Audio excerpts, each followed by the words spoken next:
Glória a Deus, igreja, boa noite. É um prazer poder estar junto com vocês. Pedimos licença para entrar na sua casa mais uma vez e podermos estar juntos. Então, meu irmão, essa é uma noite de Tadel, uma noite de nós vivenciarmos aí mais uma vez, celebrando ao Senhor. Obrigado, equipe de louvor, por essas canções. Meu irmão, antes de nós começarmos aí a pregar, antes de trazer aquilo que o Senhor trouxe para nós, compartilha, querido, entra aí. Agora nós estamos em duas plataformas diferentes. Agora você pode nos ver pelo YouTube. É só você entrar na página da igreja, Igreja Batista em Células Alfa, e você pode acompanhar o culto de lá, ou pelo Facebook, que era a plataforma que nós mais temos utilizado durante todos esses tempos, que é a mais comum, que você pode estar nos acompanhando. Mas antes de nós começarmos, no seu canto direito aí do seu smartphone, se você está no Facebook, compartilha, querido, compartilha aí agora, para que mais pessoas possam vivenciar esse momento em que nós estamos vivendo aqui, que possam chegar e receber a palavra do Senhor também. Agora você que já está aí nos assistindo desde o começo, que Deus abençoe. Eu quero trazer uma palavra para nós Eu acredito que existe uma diferença entre confronto e afronta. Existe uma grande diferença.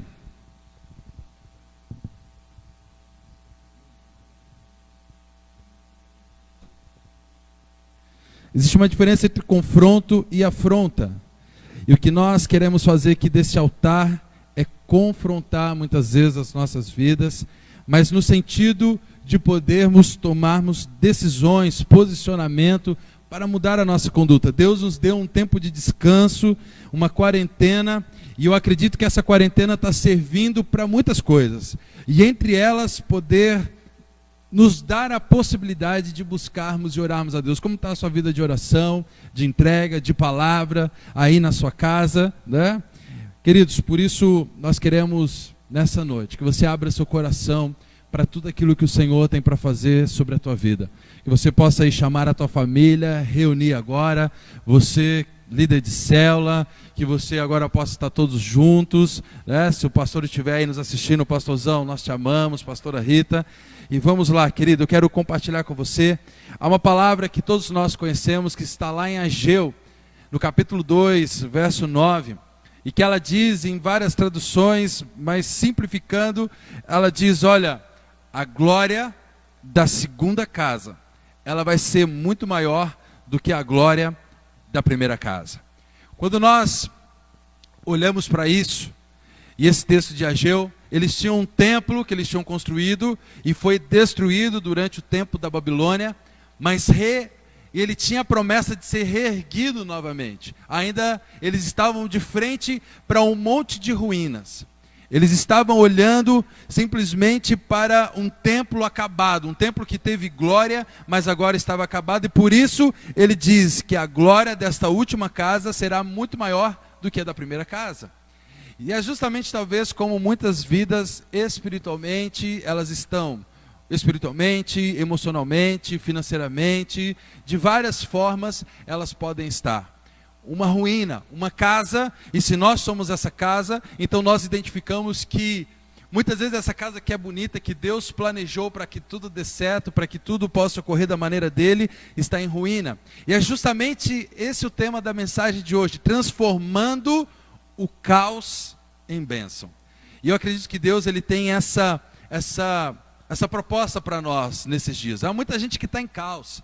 Há muitas nações que estão em caos. Há muitas pessoas que estão difundindo o caos, estão propagando o caos para todo lado, estão aproveitando todas as plataformas, as redes sociais para distribuir o caos para todas as pessoas. Mas existe um Deus que está cuidando de tudo isso e que pode transformar um caos em bênção. Deus é especialista em transformar maldições em bênção. E querido, se você tem tempo aí, corre, pega um papel, uma caneta. Eu vou te deixar alguns textos aqui para nós ganharmos tempo, mas eu quero te deixar algumas referências para que você possa depois estudar aí na sua casa. Mas eu quero ler com você um texto que está lá em Atos, capítulo 20, versículo 7.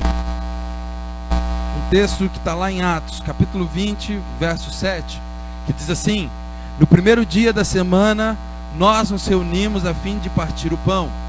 Paulo, que pretendia viajar no dia seguinte, falava aos irmãos e prolongou a mensagem até a meia-noite. Havia muitas lâmpadas no cenáculo onde estávamos reunidos. Um jovem, chamado Eutico, que estava sentado numa janela, adormecendo profundamente durante a prolongada mensagem de Paulo, vencido pelo sono, caiu do terceiro andar abaixo, e quando o levantaram, estava morto. Mas Paulo desceu, inclinou-se sobre ele e, abraçando-o, disse: não fiquem alvoroçados, pois ele está vivo. Subindo de novo, Paulo partiu o pão e comeu, e lhes falou ainda muito tempo até o amanhecer, e assim partiu. Então conduziram vivo o rapaz e sentiram-se grandemente confortados. Queridos, no primeiro momento aqui, Paulo está pregando, e o culto que ele está pregando demora um pouquinho demais. Ele começa a pregar de tardezinha e agora já são meia-noite. E quando ele está durante a sua ministração, um jovem sentado no terceiro andar de um cenáculo, um lugar onde deveria estar muita gente reunida, ele cai num sono profundo e ele adormece e cai lá de cima, e com certeza ele morre, como diz a palavra do Senhor, nessa queda. E Paulo ressuscita ele. E essa é a história de fundo que eu quero usar para a gente poder pensar alguma coisa sobre o caos. Eles estavam num culto, tudo estava dando certo, um jovem cai por causa de um sono muito pesado, ele morre. Imagina só um culto, no meio de um culto, uma pessoa ela vem a falecer. O caos poderia estar ali, todas as atenções da palavra de Deus se tiraram de Paulo e voltaram para aquele rapaz morto no chão. E Paulo então ora ao Senhor, e o Senhor ressuscita aquele jovem, e ele volta a pregar, e prega até o amanhecer. E eu acredito que não foi tão difícil depois de pregar, porque ao ver ali a manifestação do Espírito Santo de Deus, talvez as pessoas elas começaram a glorificar o Senhor. Mas o que eu quero te dizer, queridos, é que muitas vezes esse caos que pode se instalar dentro do homem, ele é totalmente prejudicial para que a glória de Deus se manifeste ao redor das pessoas. Muitas vezes nós colocamos um caos interno tão grande, tão forte na nossa vida, que o nosso interior, se ele não estiver alinhado com aquilo que Deus quer, com a palavra de Deus, com a alegria de Deus, com os feitos de Deus, possivelmente fica muito difícil de alguma coisa acontecer ao seu redor. E é justamente o primeiro ponto que eu quero te dizer, é esse ambiente que você está vivendo. O que você está valorizando mais, a morte ou a vida? Hoje em dia tem muitas pessoas que valorizam tanto a morte, querido, que tem, parece o prazer de anunciar quantas pessoas morreram, a estatística de morte, as estatísticas de pessoas doentes. Eu sei que tudo isso é informação, mas no ambiente agora, não pensa só em doença agora, não pensa só no coronavírus. Nós temos mais coisas na vida além do coronavírus. Temos mais coisa para poder pensar: a família, a trabalho, a economia, a finança, há várias pessoas que dependem de você ou não. A igreja, o ministério, a palavra, a Deus, a oração. Existem tudo isso que nós devemos pensar, mas em tudo isso, em toda a sua vida, o que você tem pensado mais? Que ambiente você tem vivido, vida ou morte? E as nossas condutas, geralmente elas incentivam muitas pessoas. As nossas condutas, elas acabam incentivando as pessoas que estão ao nosso redor. E que eu penso que unidade não é todas as pessoas cantarem uma mesma canção, mas unidade é todas as pessoas cantarem para a mesma pessoa. Porque nós podemos estar dentro da igreja, voltar os cultos, começarmos a cantar novamente e estarmos cantando a mesma canção, assim como nós cantamos hoje para te adorar, o Rei dos Reis. Todos podem estar aqui cantando a mesma canção, mas mesmo assim não vai mostrar unidade se nós não estivermos todos cantando em direção a Deus. Se nós todos não estivermos cantando e entendendo que é para o Senhor que nós estamos fazendo isso, porque cantar por cantar se torna apenas música, e uma música vazia. Então a minha conduta, ela está fazendo com que eu possa viver um ajuntamento ou uma unidade. E nós queremos viver sempre a unidade. Nós queremos viver sempre onde eu posso incentivar, aonde eu posso ser um referencial para o meu irmão, aonde eu posso estar incentivando ele a fazer isso. E como nós conduzimos as coisas, como nós conduzimos a presença que Deus ela traz sobre nós, ela vai nos identificar. Numa história muito famosa de Davi, quando traz a arca dos filisteus, ele está trazendo novamente a arca, e na sua empolgação de querer fazer certo, ele coloca a arca em cima de carros de bois, e os bois estão conduzindo a arca, mas aquela era uma forma errada de conduzir, não era daquela maneira. Ele não consultou a ninguém ao seu lado, ele não consultou nenhum levita, ele não consultou nenhum dos seus conselheiros, e ao andar da carruagem, do carro de boi, a arca ela balança, e quando ela vai cair, Uzá corre para segurar, e quando aquele homem coloca a mão sobre ela, ele morre. Era uma coisa boa, era uma festa, mas a maneira como Davi estava carregando estava errado. E queridos, Deus ele não se move dentro das nossas bagunças emocionais. Deus não se move da maneira em que muitas vezes nós estamos pensando que é. Porque quando nós estamos carregando a glória de Deus, nós não estamos carregando para nós. Quando nós carregamos a presença de Deus, você líder de célula, quando você carrega a presença, você lá no seu trabalho, você no seu ministério, aqui na igreja, dentro da sua casa, você não carrega a glória de Deus só para você, mas aquilo que está em você, ela pode ser uma fonte de bênção para a vida das outras pessoas, e a maneira como eu conduzo todas as coisas, pode estar dizendo se as pessoas que estão ao meu lado, estão vivendo ou estão morrendo. Quando você olha para as pessoas que estão próximas de você, há uma frase que diz que nós somos a média de 5 pessoas que estão ao nosso redor. E quando eu falo pessoas ao nosso redor, eu estou dizendo dos seus amigos mais íntimos, das pessoas que conhecem você, das pessoas que frequentam a sua casa, a sua vida, que têm acesso ao seu coração. E muito possivelmente nós atraímos pessoas iguais a nós. Pessoas desanimadas acabam andando com pessoas que são desanimadas, porque se eu sou desanimado, não vai me interessar muito andar com uma pessoa que é muito animada, que é muito proativa. Eu vou buscar, e isso é natural, queridos, buscar andar com pessoas que são iguais a mim.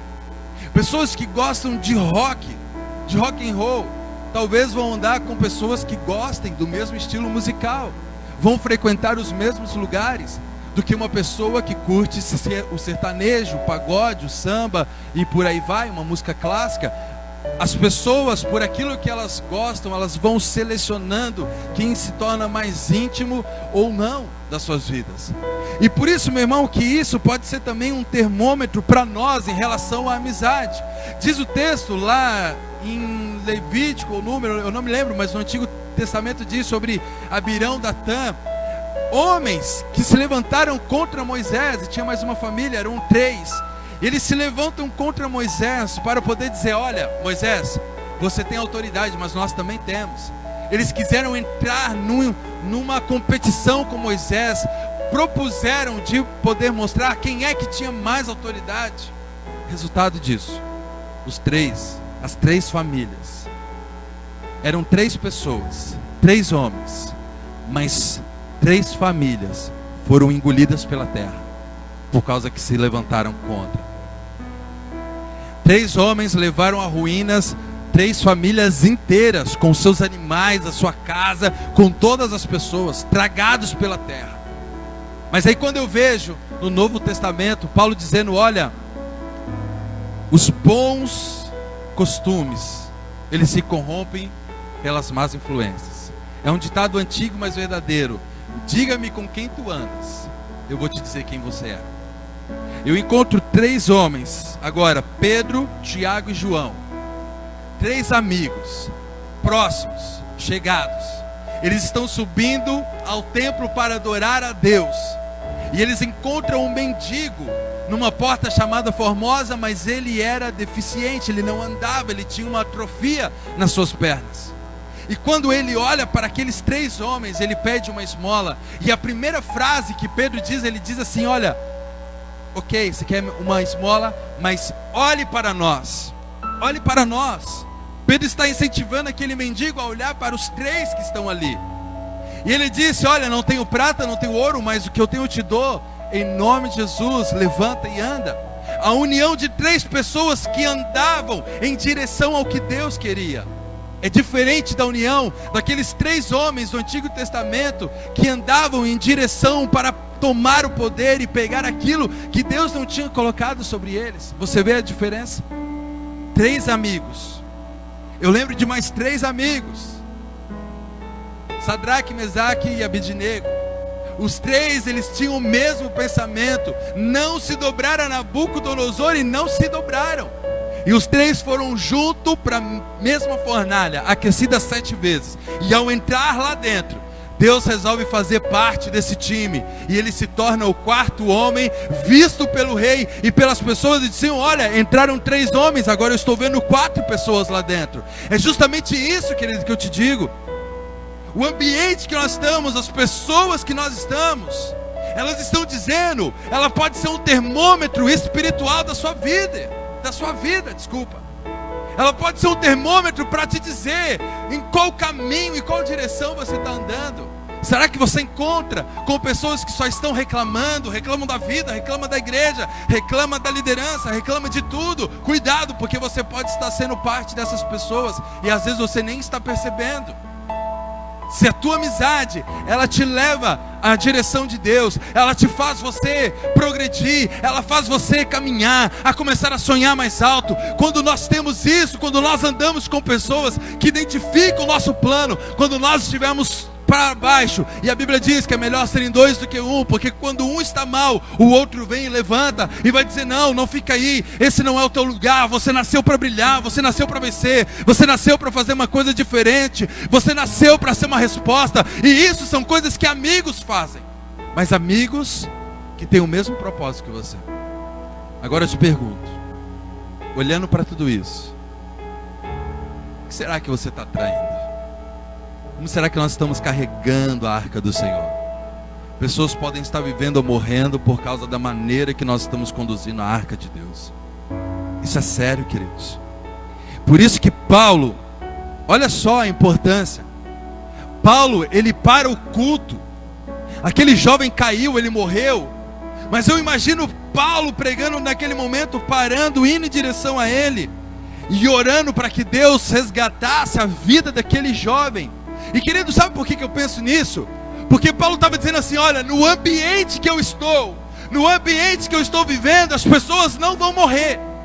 No ambiente que eu estou vivendo espiritualmente, as pessoas, elas não vão morrer, elas vão viver com Deus. Porque se eu estou aqui buscando a vida de Deus, então eu quero que as pessoas ao meu redor, elas também vivam, elas também, se elas se levantem, elas possam aparecer. Então por isso eu entendo que Paulo para tudo e diz: não, ele não vai ficar morto, ele vai ressuscitar.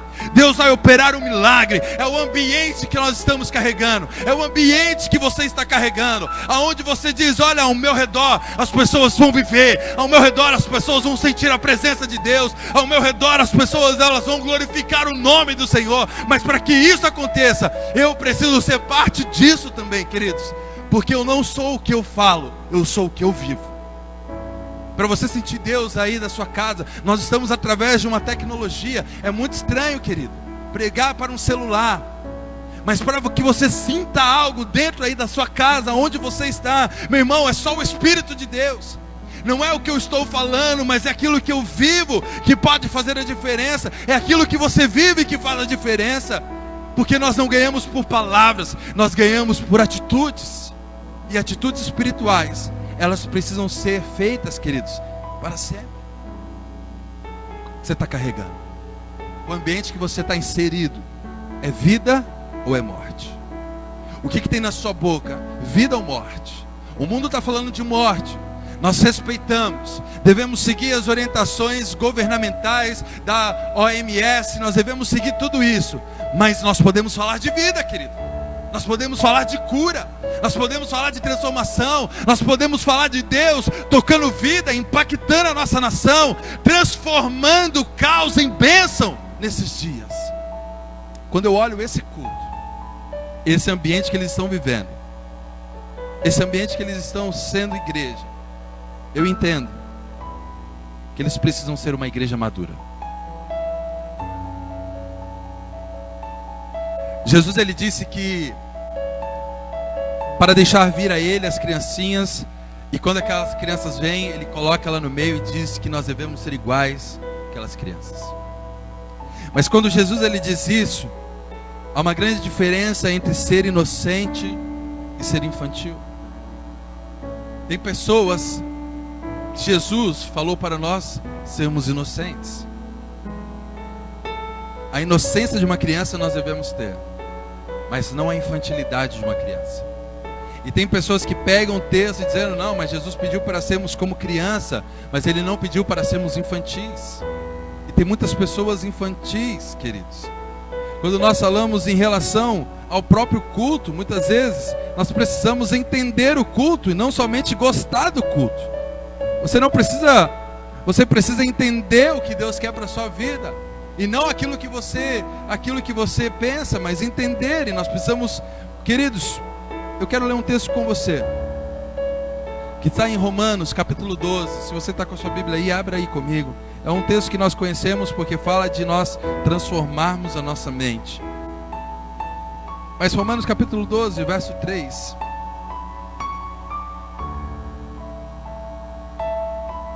Vai dizer, porque pela graça que me foi dada, digo a cada um de vocês, que não pense em si mesmo além do que convém. Pelo contrário, pense com moderação, segundo a medida de fé que Deus repartiu a cada um. Porque assim como num só corpo temos muitos membros, mas nem todos os membros têm a mesma função. Assim também nós, embora sejamos muitos, somos um só corpo em Cristo e membros uns dos outros. Temos, porém, diferente dom, segundo a graça que nos foi dada. Se é profecia, seja segundo a proporção de fé. Se é ministério, dediquem ao ministério. O que ensina, dedique-se ao ensino. O que exorta, faça com dedicação. O que contribui com generosidade. O que preside com zelo. Quem exerce misericórdia com alegria. Queridos, nós precisamos aproveitar o caos para nos transformarmos em uma igreja madura. Esse é o tempo de que a igreja madura apareça sobre a nossa nação. Por que eu falo isso? Porque cada um tem o seu lugar dentro da igreja. Cada um tem a sua participação. Cada um tem a sua contribuição. A igreja, ela não é feita só de uma pessoa. A igreja não é uma pessoa que está em todas as situações. É um que prega para jovem, que prega para adulto, que prega para ancião, que prega para criança, que dá aula, que canta, que prega à noite, que faz a ceia. Não é só um, queridos. Nós estamos numa igreja que levanta essa bandeira, a igreja na mão da igreja. Mas a igreja precisa ter uma decisão madura. Porque muitas vezes nós estamos tomando decisões na nossa alma, sendo que Deus se move pelo Espírito. Você tem três coisas, nós somos tricotomistas: carne, alma e espírito. A carne é o que você vê, o espírito está em contato com Deus, e a alma habita todas as emoções que são em você. Mas a igreja quer ter decisões na alma, quer ter decisões no momento de ira, no momento de angústia, no momento de raiva, ou no momento de extrema alegria. Decisões na alma, enquanto Deus toma decisões no espírito. E nós precisamos amadurecer. Decisões no espírito vão fazer a diferença. Para nós entendermos que o meu irmão tem um lugar dele, mas eu também tenho o meu lugar. Eu entendo o que tem sobre a vida do meu irmão, mas eu preciso aceitar o que tem sobre a minha vida. Eu preciso aceitar o que Deus tem para mim. Eu preciso colocar em atividade o que Deus pediu para eu fazer. Tem uma passagem, se você está com papel e caneta aí, querido, Gênesis capítulo 15, eu não vou ler agora. Mas nos primeiros 3 versículos, Deus, ele entra numa conversa com Abraão. Ele fala sobre a promessa de Abraão ter um herdeiro. E Abraão olha para Deus e fala assim: Deus, eu tenho sim um herdeiro chamado Eliezer. Porque na tradução judaica, se o homem, como Abraão e Sara, não tinham nenhum filho, aquele que era mais antigo na casa, ele tomava conta de todas as coisas como um herdeiro. E ele está dizendo lá em Gênesis capítulo 15, falando assim: olha Deus, eu tenho um herdeiro, eu não tenho filho, mas tenho Eliezer, ele está aí, vai ser ele que vai tomar conta de tudo. E Deus fala para Abraão: Abraão, calma, você vai ter um filho, eu vou te dar você tem essa promessa, você tem a minha promessa, vai nascer um filho de você, não é ele que vai governar, não é ele que vai vir depois de você, a promessa não é para Eliezer, mas esse homem, ele mostra uma atitude de um homem maduro. Em Gênesis capítulo 24, depois você lê na sua casa, só escuta a história, não precisa abrir a Bíblia agora, só escute o que eu estou te dizendo. Em Gênesis capítulo 24, Abraão está deitado, e Isaac já tinha nascido, mas ele precisava casar. Entenda isso, querido. Abraão pede para que Eliezer coloque a mão sobre a sua coxa, num sinal de promessa, num sinal de que ele iria cumprir o que Abraão estava dizendo. E ele diz: eu preciso que você vá buscar uma noiva para o meu filho. Busca na minha família, busca na minha casa, busca lá. Eliezer, ele vem, e ele está diante de um poço, buscando a direção de Deus. Ele encontra várias mulheres, ele fala: Senhor, a mulher que oferecer água para todos os meus camelos, era a função da mulher naquele tempo, tirar água do poço e ia dar de beber aos animais. Essa mulher vai ser a mulher que o Senhor tem preparado para Isaac. E ele encontra a mulher de Isaac, ele vai até a casa, e quando eles estão conversando, ele vê que era da família de Abraão. Mas sabe o que é mais importante, querido? Quando nós amadurecemos, sabe o que essa história mostra? Pega no teu espírito agora, entenda isso.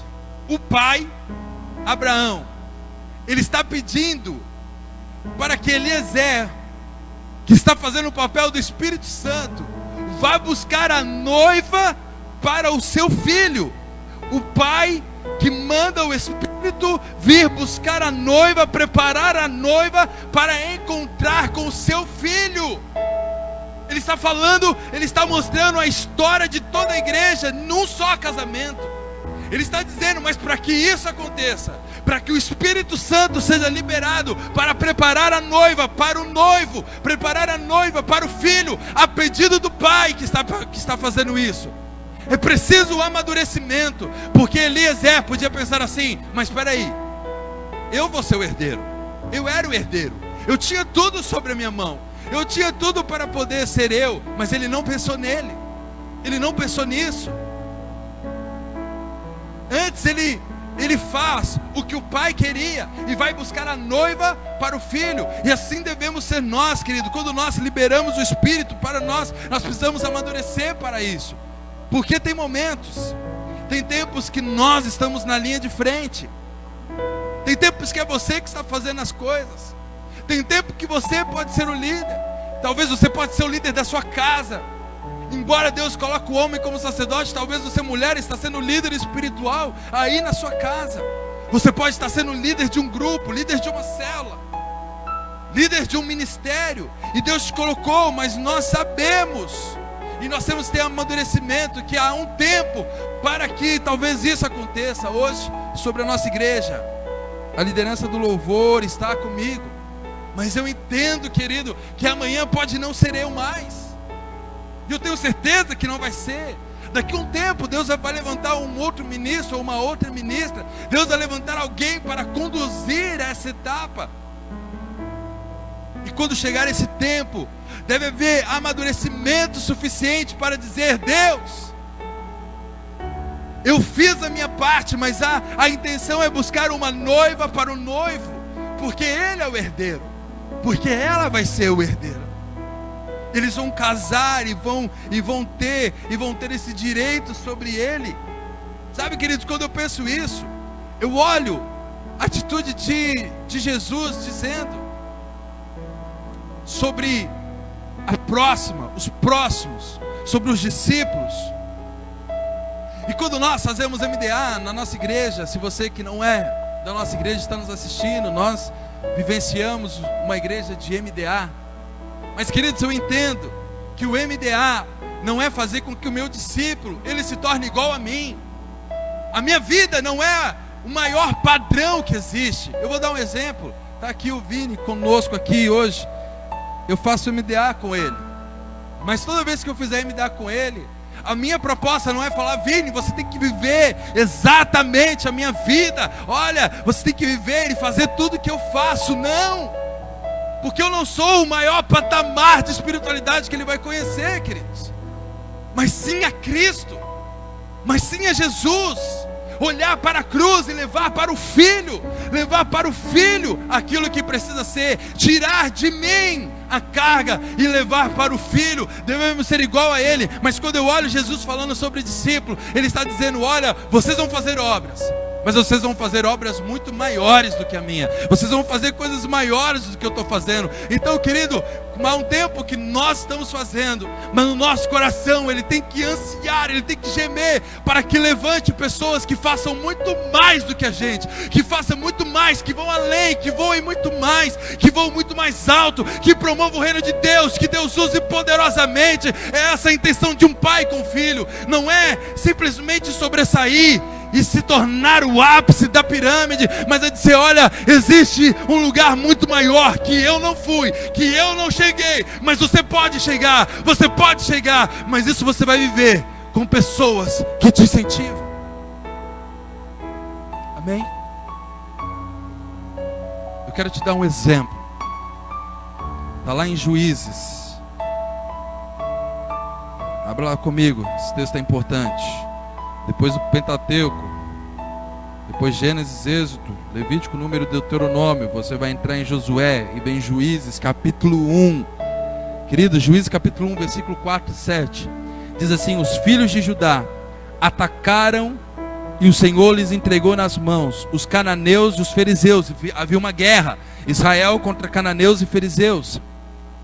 E em Bezeque mataram 10.000 homens. Em Bezeque encontraram Adoni-Bezeque, o rei daquele local, e lutaram contra ele e derrotaram os cananeus e os fariseus.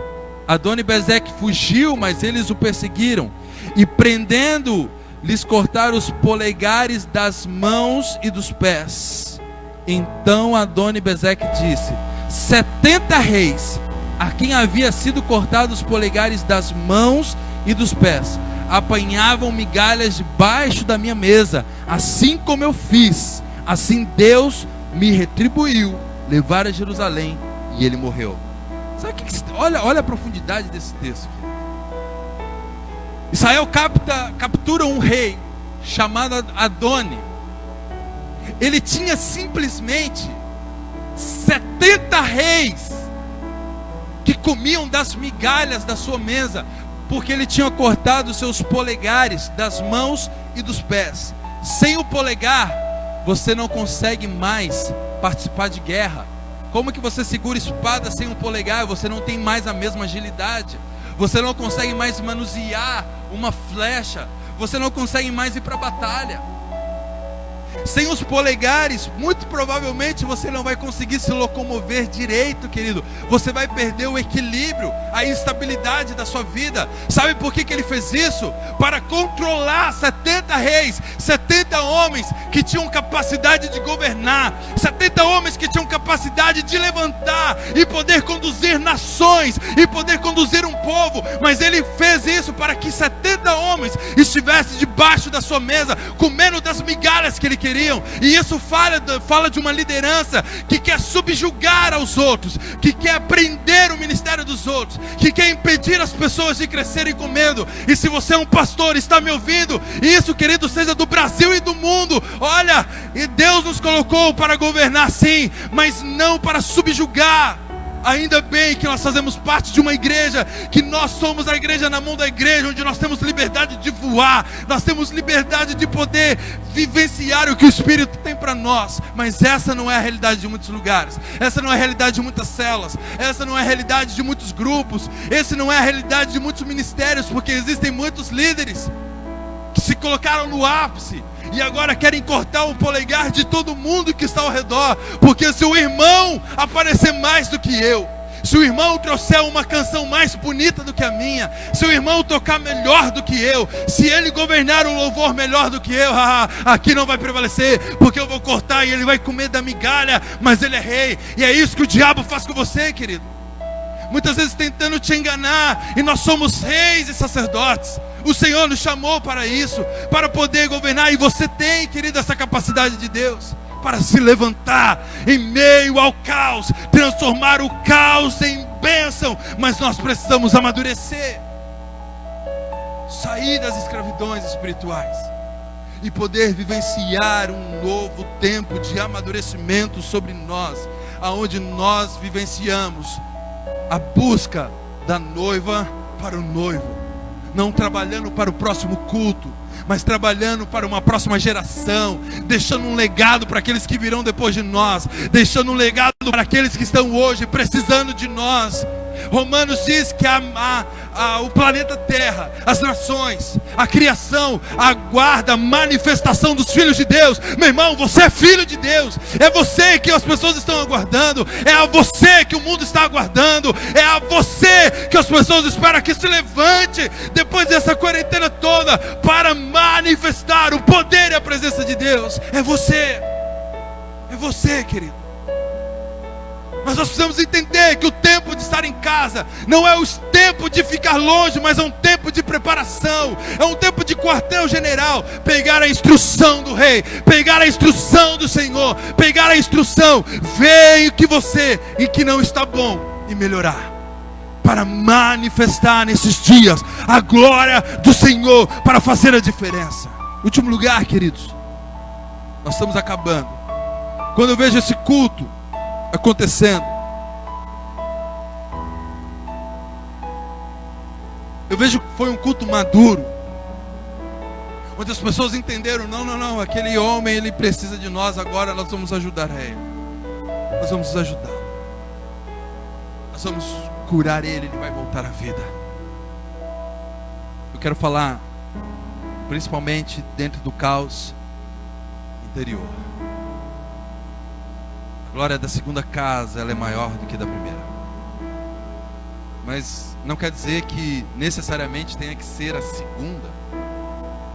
Quando eu falo isso, talvez eu estou falando com pessoas que estão me ouvindo, que já tentaram muitas vezes, muitas coisas.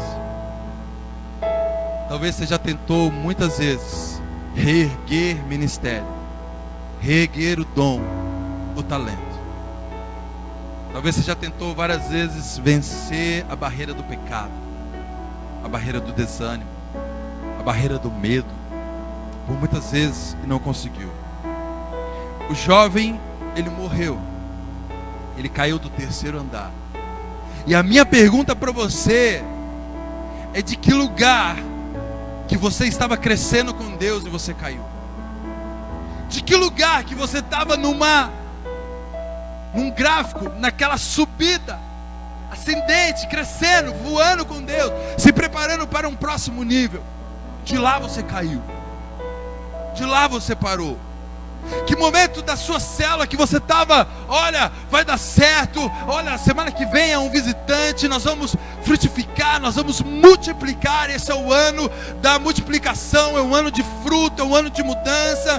Quando foi que isso deixou de ser uma verdade e você se encontra hoje descendo numa queda, talvez lutando para ficar em cima, ficar embaixo, ficar em cima, ficar embaixo? É uma luta diária na sua vida que você não consegue controlar.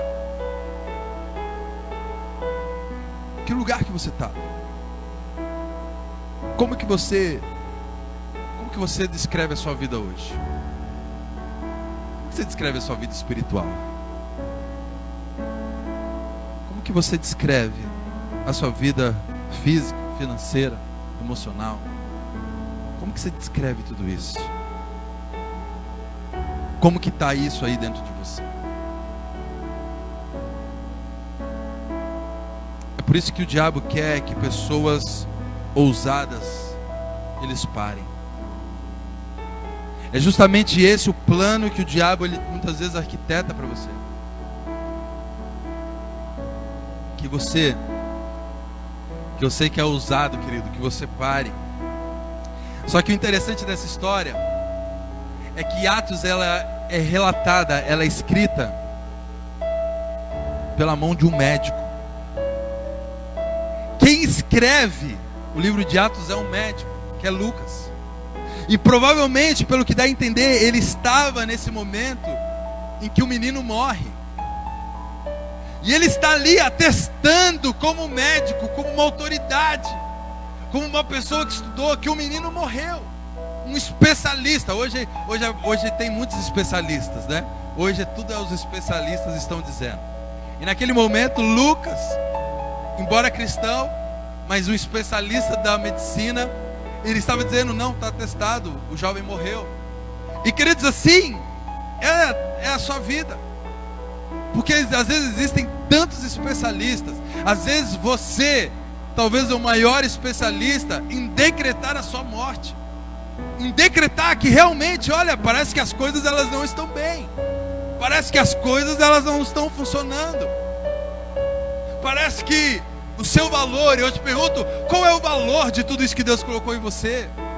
Qual é o valor que Deus colocou dentro de você para tudo isso? Quando nós estamos falando de um ambiente de glória, num ambiente que você deve ter pessoas que te incentivam e você é um incentivador, num ambiente de maturidade, de deixar de ser infantil, de deixar de desistir por qualquer coisa ou por qualquer pessoa, querido. O tempo todo, quem paga o maior preço é Deus, porque quando algo acontece, o primeiro que nós deixamos, esquecemos ou negligenciamos é o próprio Senhor, querido. As pessoas podem atestar tantas coisas acerca de você, mas o que Deus está te dizendo?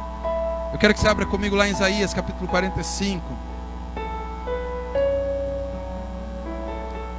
no versículo 9. Isaías 45, se você quer só escutar, só escute, marque aí, e depois a gente vai, depois você lê com calma. Mas ele diz assim: ai daqueles que discutem com o seu Criador, sendo um simples caco, entre outros cacos de barro. Será que o barro pergunta ao oleiro: o que você está fazendo? Ou diz: este seu vaso não tem alça. Ai daqueles que diz ao seu pai: por que você gerou? E a sua mãe: por que você deu à luz? É uma simples passagem que mostra literalmente as nossas vidas. Ele está dizendo: como que um caco de barro, se é um caco de barro, ele já foi provavelmente um vaso, ele já foi um objeto adornado, feito. Se ele está em caco, ele já foi uma pessoa preparada, ele já foi uma pessoa que já esteve pronta para aquilo que ele foi feito, mas por algum motivo caiu, quebrou, alguém bateu, ele quebrou. E o profeta está dizendo: como é que pode um caco de barro dizer ao Criador: olha, por que você está fazendo isso? Por que eu nasci? Por que as coisas estão acontecendo dessa maneira? Por que as coisas estão assim? E são justamente frases que vêm de especialistas.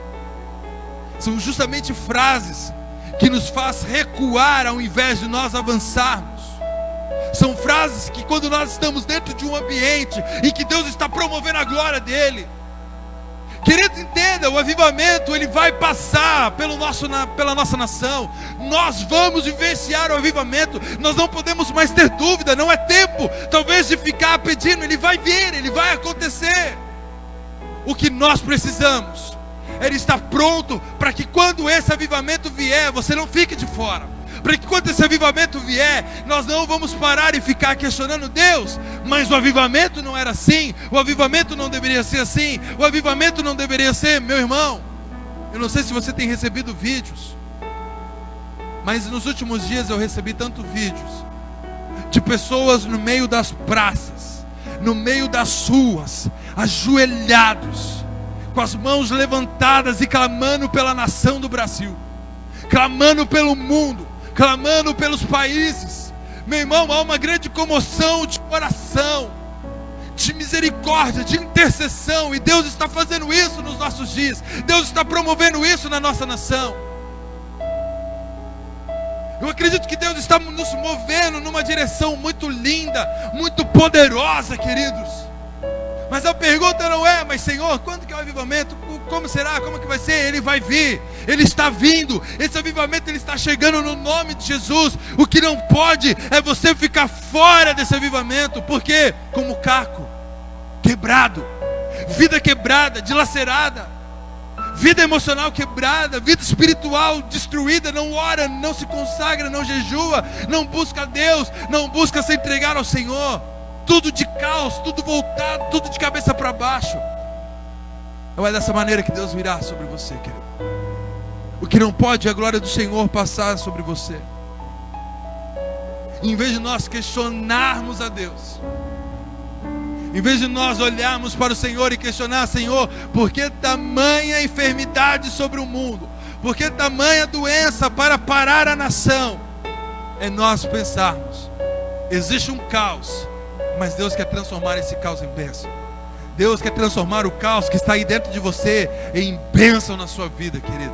Em bênção na sua vida. E quando eu olho lá Paulo dizendo: olha o valor que tem um vaso, olha o valor que tem estar bem com o Senhor, olha o valor que tem você estar bem com Deus. 2 Coríntios capítulo 4, só escute, querido. Depois você abre a sua Bíblia, não precisa abrir, escute que eu vou ler para você. 2 Coríntios, está lá em 2 Coríntios.